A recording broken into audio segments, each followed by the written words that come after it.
For this demo, XRP is the chosen payments rail. Bigger than us, and that's why we're committed to a co-opetition and an open environment. Thank you.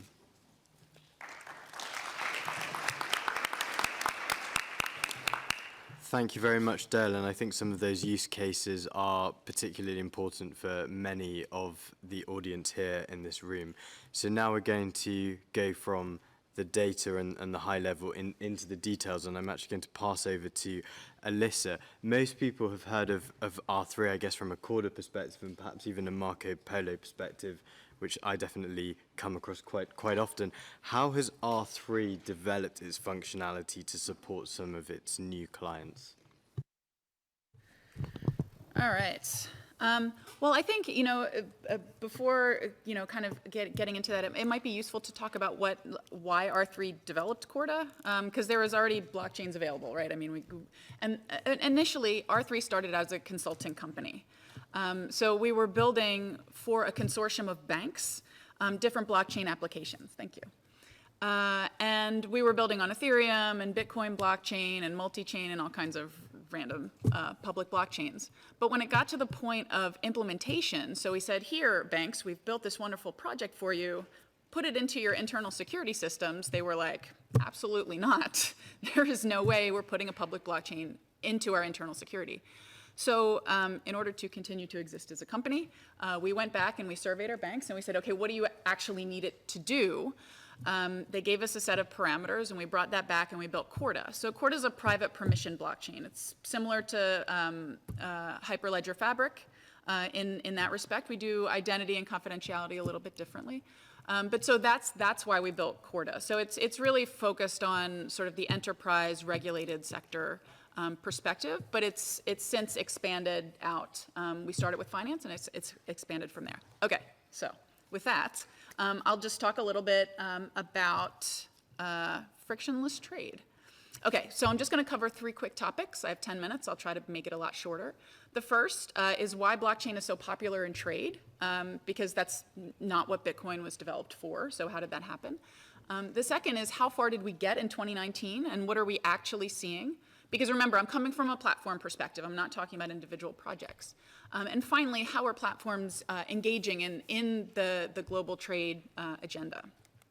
Okay, so first, why is blockchain happening in trade? Well, I think we all know what's wrong with trade, right? It's costly, it's slow, it's opaque, you don't always know where things are. And while there have been innovations, particularly in the financial sector, we've seen this since the global financial crisis, there's been a lot of digitization, which is great.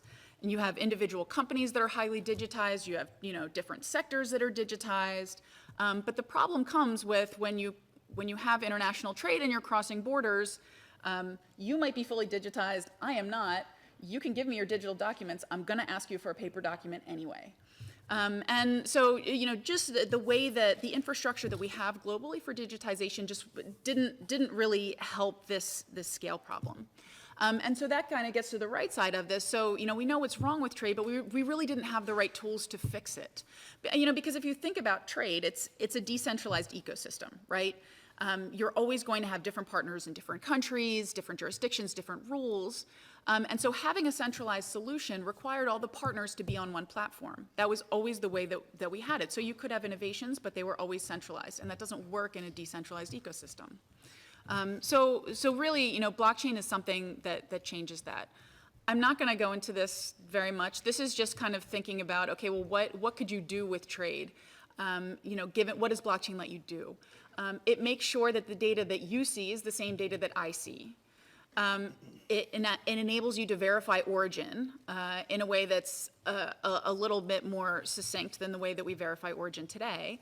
And it's a lot more cyber secure. I mean, again, the problem with digital solutions was that you required a central operator, and that central operator could get hacked, right? I mean, this is where you have credit card data getting hacked and Target and all of these things. So blockchain solves or moves us forward on these different elements. Okay, so how far did we get in 2019? I'm just going to talk a little bit about, so this is trade finance, which is slightly different from trade. Anytime you have trade, you're going to need trade finance, though, so I think this is useful to look at. And what I did here is I just kind of looked at the ecosystem of different applications that are being built in trade finance today. And the reason I kind of put this up is, first of all, so you can see it's enormous, right? There's not just one application. There's multiple applications.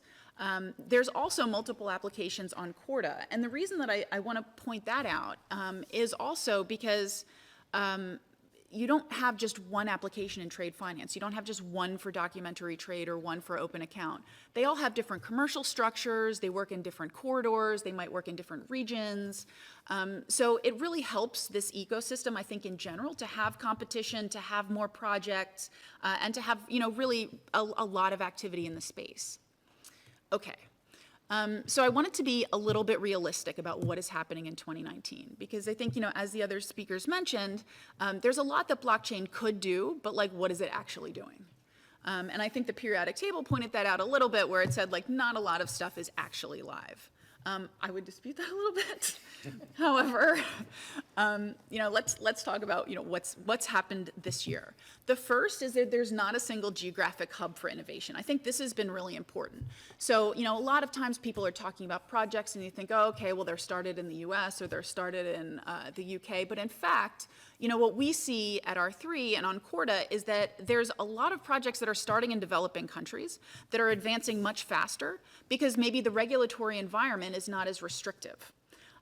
So these are, just two examples where we do have very active projects in developing countries. The second trend that we see in 2019 is really around a more equitable fintech bank relationship. And kind of what I mean by this is initially, banking, when you're thinking about trade finance, saw fintech or startups as competitors. So this was something that, okay, well, they're trying to take over our market share, and I think you see this in other sectors as well. How do you treat these kind of startups? And I think over 2019, it's become a lot more less of competition and more of okay, well, how do we work together? And so one really interesting example of this is Sibos, which is this large sort of banking conference that happens every year. Historically, fintechs have been on a different floor or in a different spot. Fintechs have been on a different floor or in a different spot. Historically, fintechs have been on a different floor or in a different spot than the rest of the banks. But this was the first year that they had banks and fintechs together, just kind of mixed in. You can go and see the different booths all together.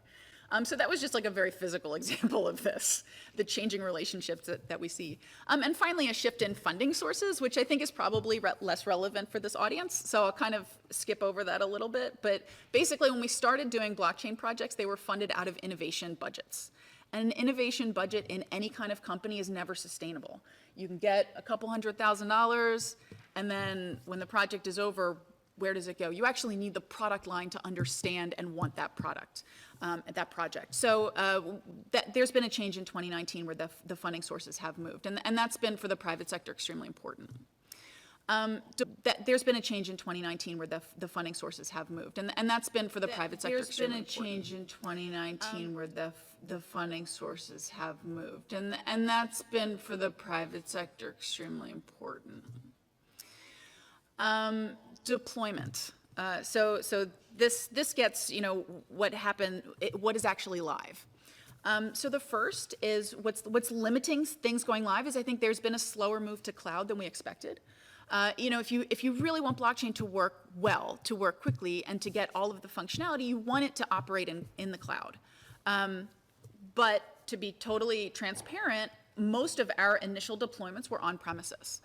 That's what our customers were demanding and asking for. Some of them were on cloud, but not all of them. So that slowed things down. Second, we do, Deepesh, have live projects. However, they're internal or domestic. So even if the project itself is meant to be global, so it's an international trade corridor, it's starting with domestic trade, or it's starting with a domestic supply chain. So we do have international projects. I mean, Marco Polo, Voltron, these are all international, they're cross-border. However, what is live and action now are those projects that are internal. However, what is live and action now are those projects that are internal, just to one organization or domestic, just to one organization or domestic. And finally, we really do see large diversified companies moving first. And this gets to the question about, what about inclusiveness? So what about small and medium-sized enterprises? When you initially have deployments, what you don't want is a company that would potentially be disrupted if the application tips over. I mean, this is a new technology. Nobody's sure how it's going to work. So what we need to do is you start with a large company that if something goes wrong, okay, something goes wrong, it's fine. Like I used to work for Asian Development Bank, right? If there was a project that went wrong, I would get yelled at, it would be bad, but nothing would happen to the bank. So that's a lot different if you're a small or medium-sized enterprise. Something goes wrong with your shipment, and that could potentially be the end of your enterprise. So this is really where we see things in 2019. And finally, to Dale's point as well, we see a large rise in consortiums. So companies in the same sector working together. This was a little bit of a difficulty in the beginning because, of course, there are antitrust issues associated with this. However, if you're really going to have a decentralized technology work for the entire sector, for the entire trading ecosystem, you need competitors to work for the entire sector, for the entire trading ecosystem, you need competitors to work together. Technology work for the entire sector, for the entire trading ecosystem, you need competitors to work together, and to make sure that these work. Okay, so finally, I'm just about done. So how are the platforms engaging with the global trade agenda? And I think there's two different ways. The first is helping to build the global digital infrastructure. Because really the reason that we had problems with digitization in the past was because we didn't have the right infrastructure, right? You could have an electronic document, but then if you sent it over to a country that didn't recognize electronic signatures, too bad for you. So what I see, actually, this is very personal because, I'm a trade economist. I've been working in trade for decades, and it's gotten to the point where I'm so frustrated all the time because we know what the problems are, and we haven't been able to fix it.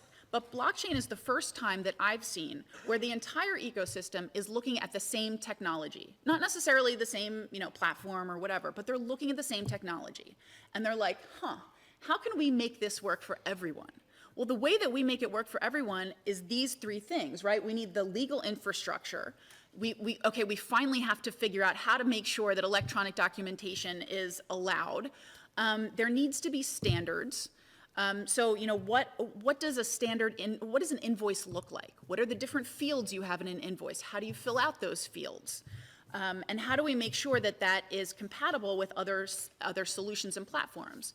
And finally, consortium building.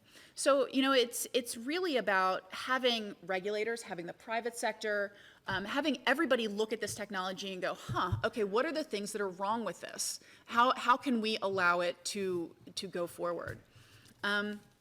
And then kind of on the other side, what we're doing as a platform company is trying to respond to trade-specific product requirements.